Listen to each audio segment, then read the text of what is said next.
నమస్తే. ప్రస్తుతం మనతో పాటు Jai Bharat national party spokesperson Chiranjeevi Naik ఉన్నారు. ఆయనతో మాట్లాడదాం. నమస్తే సార్. నమస్తే. జై భారత్ అండి. జై భారత్ సార్. సార్, ఇప్పుడు ప్రస్తుతం మనం కేజ్రీవాల్ అరెస్ట్ గురించి చాలా వింటూనే ఉన్నాం. అయితే ఈ కేజ్రీవాల్ అరెస్ట్ వల్ల బీజేపీకి ఏమైనా ఉపయోగం ఉంది అంటారా? ఎందుకంటే మిస్టర్ క్లీన్ గా పేరున్న సీఎం కేజ్రీవాల్ ఎందుకు అంటారు? అంటే ఒకటండి, ఇప్పుడు ఆయన ఉత్తర భారతదేశంలో కేజ్రీవాల్ గారికి ఒక సపరేట్ ఒక దట్ అడ్మైరర్స్ ఉన్నారు. సో ఈ అరెస్ట్ని అడ్మైరర్స్ డైజెస్ట్ చేసుకోలేదు. ఇంకోటి, బీజేపీ ఏదైతే ఎలక్టరల్ బాండ్స్ మీద సుప్రీంకోర్టు రూలింగ్ ఇచ్చిన తర్వాత దాన్ని ఎలక్టరల్ బాండ్ మెకానిజంని స్ట్రైక్ డౌన్ చేసిన తర్వాత బీజేపీ మీద దాడి పెరిగిపోయింది. ఉత్తర భారతదేశంలో పర్టికులర్లీ ప్రజాస్వామ్యవాదులు బీజేపీ ఎలక్టరల్ బాండ్ అనే ఒక మెకానిజంని అడ్డం పెట్టుకొని ప్రైవేట్ కార్పొరేట్స్ నుంచి క్విడ్ ప్రోకో మెకానిజంలో డబ్బులు ఎలా దండుకున్నారో చాలా ఎక్కువ మొత్తంలో చర్చ జరిపేలా చేసి ఆ బీజేపీ చుట్టూ నెగిటివిటీ పెరుగుతున్న క్రమంలో ఈ నెగిటివిటీని మనం డైవర్ట్ చేయాలి అంటే మనం ఏదో ఒకటి చేయాలి. చాలా పెద్ద స్టెప్ చేయకపోతే ఎలక్టరల్ బాండ్స్ మీద పెద్ద మొత్తంలో చర్చ జరిగి బీజేపీ ఎలక్టరల్ పాలిటిక్స్లో చాలా పెద్ద మొత్తంలో ఓటమి చూడబోతుందని ఒక నిర్ణయానికి వచ్చిన తర్వాతనే బీజేపీ వాళ్ళు కేజ్రీవాల్ని అరెస్ట్ చేశారు. కేజ్రీవాల్ని అయితే అరెస్ట్ చేశారు, కానీ దాని మీద చర్చ ఆపలేకపోయారు. ఆ చర్చ అలానే జరుగుతూ ఉంది. బీజేపీ రాబోయే సార్వత్రిక ఎన్నికల్లో చాలా పెద్ద మొత్తంలో ఘోరంగా ఓటమి చూడబోతుంది. ఆ ఓటమి నుంచి బయటపడాలనే వాళ్ళు కనీసం 400 సీట్లు ఎన్డీఏ గెలవాలని కోరుకుంటున్నారు. కానీ నిజానికి నార్త్లో బీజేపీకి వ్యతిరేకంగా ఎలాంటి పవనాలు వీస్తున్నాయంటే ఈసారి బీజేపీకి 200 ఎంపీ సీట్లు రావడం చాలా కష్టసాధ్యమైన పని అనే చర్చ అయితే చాలా బలంగా నడుస్తూ ఉంది. కానీ బీజేపీ వాళ్ళు ఈడీని అడ్డం పెట్టుకొని కేజ్రీవాల్ గారిని అరెస్ట్ చేయించారు. సిసోడియా గారిని కొన్ని నెలలుగా జైల్లో ఉంచగలిగారు. కానీ గతంలో ఆంధ్రప్రదేశ్లో అవినీతి కేసుల్లో 16 నెలలు జైల్లో ఉన్న వ్యక్తి, ప్రతి శుక్రవారం జైలుకి వెళ్లాల్సిన వ్యక్తి, ఇప్పుడు ముఖ్యమంత్రి అయ్యి ప్రతి శుక్రవారం జైలుకి వెళ్లకుండా ఎగ్జంప్షన్ తెచ్చుకొని ఇప్పుడు ఆ ఈడీ సిబిఐ కేసులు ముందుకు సాగకుండా జగన్మోహన్ రెడ్డిని మాత్రం చాలా బలంగా సపోర్ట్ చేస్తుంది బీజేపీ. కేజ్రీవాల్కి ఏమో ఒక రకమైన లా సప్లై అయినాయి. అదే సిబిఐ ఈడీ కేసుల్లో జగన్మోహన్ రెడ్డి గారికి ఇంకో రకమైన లా సప్లై అవుతున్నాయి. అక్కడ హేమంత్ సోరెన్ గారిని అరెస్ట్ చేసేశారు. తర్వాత బీహార్లో ఆర్జేడీ వాళ్ళ పార్టీ వాళ్ళని కూడా చాలా పెద్ద మొత్తంలో ఈడీని అడ్డం పెట్టుకొని ఇబ్బంది పెడుతున్నారు. కానీ 16 నెలలు జైల్లో ఉండి వచ్చిన వ్యక్తి, అక్రమంగా మీడియా పెట్టుకున్న వ్యక్తి, అక్రమంగా డబ్బు సంపాదించుకుని ఆ డబ్బుతో పార్టీ నడిపి ముఖ్యమంత్రి అయిన వ్యక్తిని మాత్రం ఈ సిబిఐ ఈడీలు మాత్రం ఏ మాత్రం క్వశ్చన్ చేయట్లేదు. ఏ మాత్రం శుక్రవారం కోర్టుకు రమ్మని అడగట్లేదు. శుక్రవారం కోర్టుకు రమ్మని అడగకపోగా ఆయన ఎగ్జామ్షన్ అడుగుతూ ఉంటే ప్రతిసారి సిబిఐ కోర్టుల్లో అబ్జెక్షన్ చెప్పకుండా సహకరిస్తూ ఉంది. అంటే జగన్మోహన్ రెడ్డికి ఒక రూల్ ఎందుకు, కేజ్రీవాల్ గారికి, సిసోడియా గారికి, లేకపోతే హేమంత్ సోరెన్ గారికి, లేకపోతే ఆర్జేడీ పార్టీ వాళ్ళకి ఇంకొక న్యాయం ఏంటి?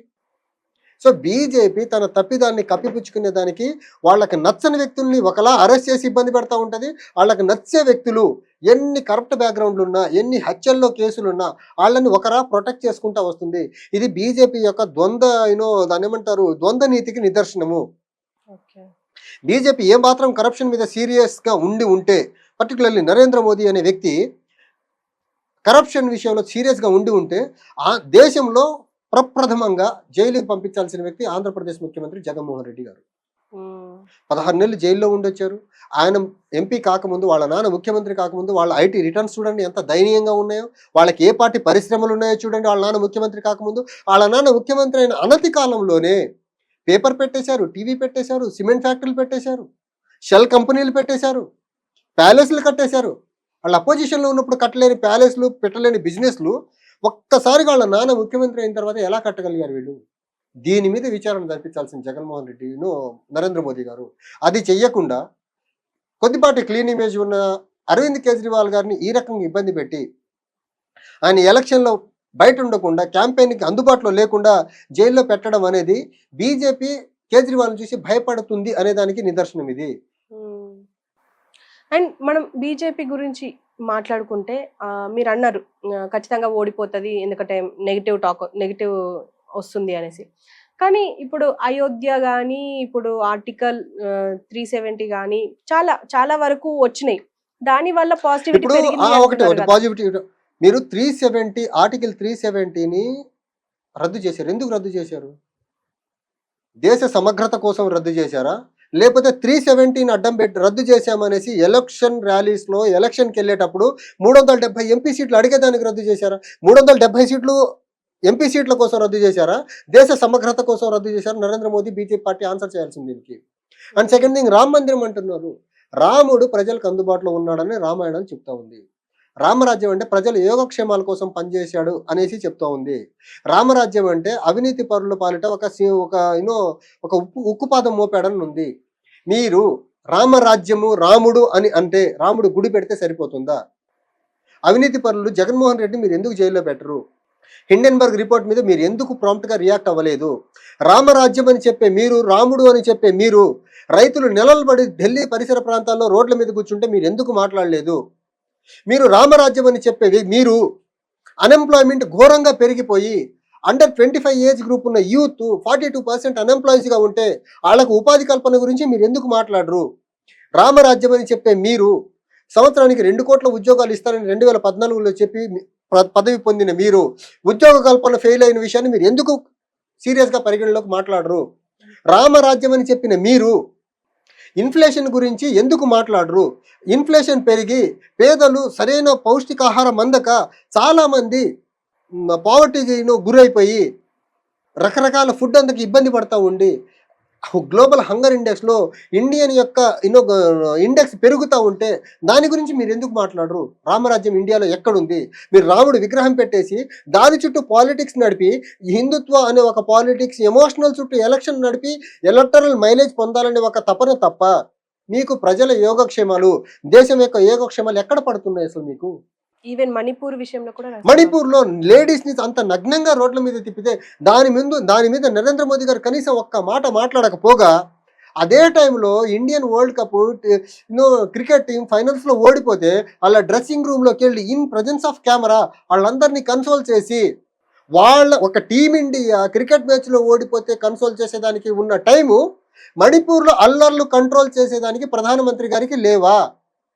అంత బిజీ మీరు ఎంత బిజీగా ఉంటే క్రికెట్ టీంని కన్సోల్ చేసినట్టుగా క్రికెట్ టీంని కన్సోల్ చేసేదానికి దొరికిన టైం ఒక మణిపూర్ అల్లర్లు ఆపేదానికి మీకు టైం దొరకట్లేదా? అంటే మీరు దేశంలో కులం పరంగా జరిగే కలహాలు, ఎథ్నిసిటీ పరంగా జరిగే కలహాలని పెంచి పోషించేదానికి దొరుకుతుందా? అది ఆ మణిపూర్ ఎంత అల్లర్లో రగిలిపోతే మీకు అంత మంచిదని మీరు భావిస్తూ ఉన్నారా? రామరాజ్యం ఎక్కడుంది? రామరాజ్యంలో చెప్పిందా మహిళల్ని ఇలా ఊరేగించండి మీరు బట్టలు లేకుండా రామరాజ్యం చెప్పిందా? రామరాజ్యం అని మాట్లాడే అర్హత ఈ నరేంద్ర మోదీకి బీజేపీకి ఎక్కడుంది అసలు? ఈ రకంగా ఆడవాళ్ళ మీద అట్రాసిటీస్కి దిగుతుంటే, ఈ రకంగా పేద ప్రజల్ని ఆకలి బాధల్లోకి నెట్టేస్తూ ఉంటే, యువతను ఉద్యోగాలు లేకుండా వదిలేస్తూ ఉంటే ఎక్కడుంది రామరాజ్యం దేశంలో?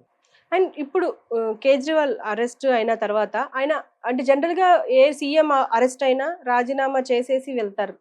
కానీ ఈయన అరెస్ట్ అయినా కూడా లోపలికి వెళ్ళి అక్కడ నుంచి గుడ్ గవర్నెన్స్ ఇస్తా అని చెప్పేసి అక్కడ నుంచి అంటే ఇప్పుడు మనం చట్టపరంగా చూసుకుంటే సీఎం రిజిగ్నేషన్ అరెస్ట్ అయితే రిజిగ్నేషన్ రెడ్డి గారికి కూడా నిజంగా అంత ఇది ఉంటే అరెస్ట్ అయిపోవాలి. ఆయన కండిషనల్ బెయిల్ మీద బయట ఉన్న వ్యక్తి కాబట్టి ఆయన కూడా సిబిఐ ఈడీలు అరెస్ట్ చేయించి ఆయన కూడా జైలు నుంచి పరిపాలన అందించే సౌలభ్యాన్ని ఆంధ్రప్రదేశ్ కల్పించాలి.